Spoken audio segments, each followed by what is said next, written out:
either naikin income lu atau kedua adalah turunin gaya hidup lu. Kayak misalkan tiap harinya mungkin lu beli at least kok satu kopi dari ojol, ya udah diganti aja ke misalkan beli aja atau buat aja kopi sendiri.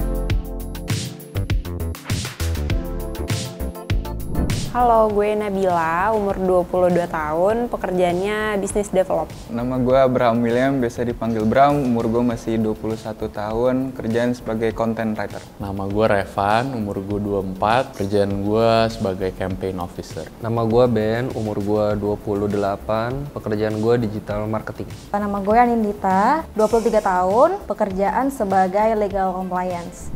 Kalau boleh tahu Kak, strategi nabung lu tuh kayak gimana sih? Gue lebih nyisain sekitar 10-20% lah dari gaji gue untuk ditabung. Strategi nabung gue saat ini kan keadaannya udah married ya.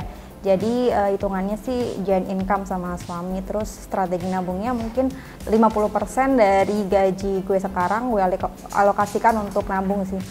Nabung gue itu bakal langsung dipotong dari awal gue gajian.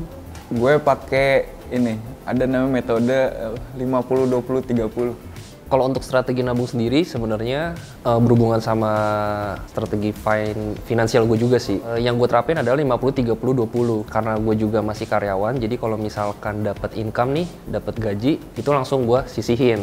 50% buat kebutuhan, 30% buat keinginan, 20%-nya baru tabungan dan investasi.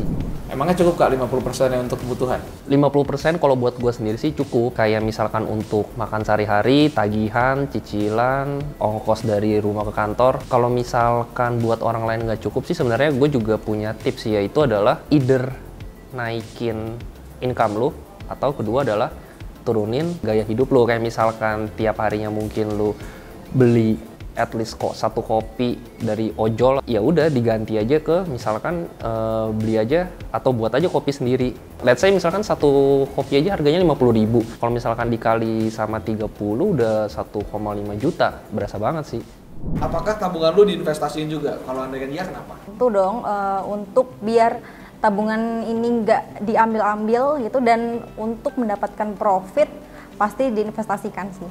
Sebenarnya uang yang gue tabung itu gue taruh di instrumen investasi juga, which is reksadana, tapi yang aman-aman aja. Yang gue lebih naruhnya ke RDPT sih. Iya, investasinya sekarang sih di emas ya. Di invest, iya gue invest. Soalnya lumayan dapat imbal hasilnya gitu. Kayak walaupun cuma 0,04% atau 0,1%, tapi kan lumayan kalau misalnya kegulung terus kan lo kayak dapat ceban gratis gitu kan, dapat 10.000 gratis gitu kalau misalnya kegulung terus, gitu sih. Sekarang lagi nabung buat apa nih Kak? Sekarang sebenarnya target nabung utama gue untuk nikah. Insya Allah 3 tahun lagi. Kalau sekarang buat laptop sih ya. Sekarang lagi nabung untuk mobil pertama kita. Gue lagi nabung buat beli HP. HP gue udah ini lemot.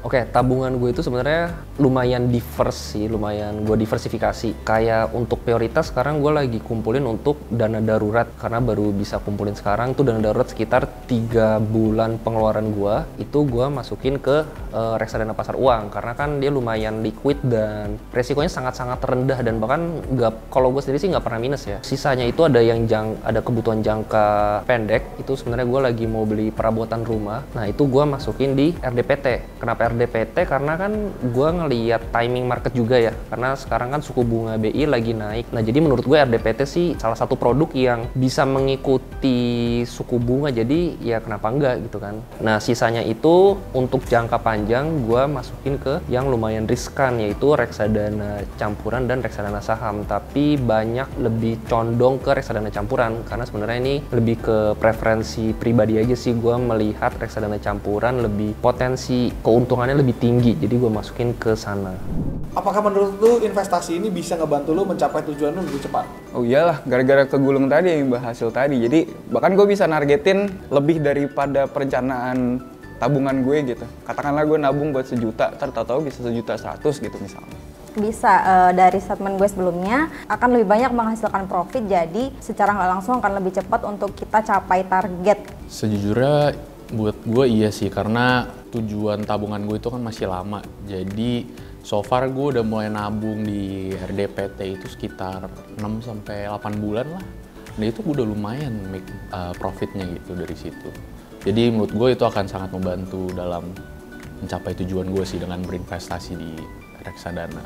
Oke, pertama kalau dari secara fungsionalitasnya, gua dengan memisahkan tabungan dan investasi, maksudnya tabungan mungkin gua akan pakai untuk keperluan sehari-hari ya, kayak misalkan buat makan, transport gitu-gitu. Terus untuk yang investasi itu udah kayak ya udah gue pokoknya sisihin, gue taruh sini aja, jadi nggak akan diotak-atik. Itu menurut gue udah membantu banget. Nah kedua, kalau misalkan by data, let's say misalkan gue waktu itu pernah mau upgrade laptop gitu ya, dan gue pakai metode nabung gitu, kayak misalkan per bulan gue nabung sekian juta sampai akhirnya sekitar 1 tahun itu tercapai. Jadi dari segi waktu itu lebih cepat dan ya lebih menguntungkan juga. Jadi waktu itu gue let's say misalkan 1 juta, tapi karena ada potensi return dari produk waktu itu gue pakai reksadana, akhirnya malah jadi lebih. Jadi bukan cuma sekedar nabung, tapi bisa dapet bonus juga sih menurut gua. Apa pesan lu buat teman-teman lu yang di luar sana yang belum mulai investasi di umuran lu? Ya harus investasi sih, soalnya tuh ini apa namanya, mending banget, bukan mending lagi, bagus gitu, ngegulung soalnya lu dapet duit gratis kan, kasar kan gitu, duitnya tumbuh gitu. Itu sih menurut gua rugi lah.